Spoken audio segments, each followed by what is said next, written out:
Hello guys, this is Nikit. Welcome back to my YouTube channel. আজকে যাব বিখ্যাত জায়গায় সেবকে, যেখানে থাকবে কালী মন্দির, শিব মন্দির। শিলিগুড়ি থেকে 24 কিলোমিটার দূরে অবস্থিত সেই জায়গাটা। প্রথমে ঢুকবো সেবকে, যেটার নাম করুণীয়সন ব্রিজের পরিচিত। আর এই ব্রিজটা 1937 খ্রিস্টাব্দে নির্মাণ করে বানানোর জন্য নাম পরিচিতি দিয়ে 1941 খ্রিস্টাব্দে উদ্ঘাটন করে করুণীয়সন ব্রিজটা। এখনো সেই ব্রিজটা দাঁড়িয়ে রয়েছে তিস্তা নদীর ওপরে ঘন পাহাড়ের জঙ্গলে।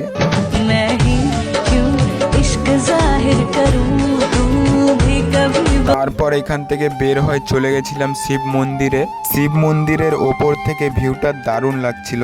আর হ্যাঁ, ভিডিও এলাও ছিল না, তাও আমি লুকিয়ে করছি। শিব মন্দির থেকে সেবক ব্রিজটা দারুণ লাগে দেখতে। তারপর বেরিয়ে গেলাম কালী মন্দির যাওয়ার পথে। একটু পাশেই ছিল, তোমরা চাইলে এখানে চন্দন টিপ পরে নিতে পারো, আমি আগেই পরে নিয়েছিলাম যেহেতু।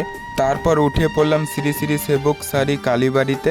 আর সিঁড়িটা অনেকটাই লম্বা ছিল, আর এটাই সেই কালী মন্দির যেটা আমি কথা বলেছিলাম সেবকের। আর এইদিকে দেখছি দুইটা হনুমান কি করে গাইস। তোমরা সেবক আসলে অনেক দেখতে পারবে বজরংবলী।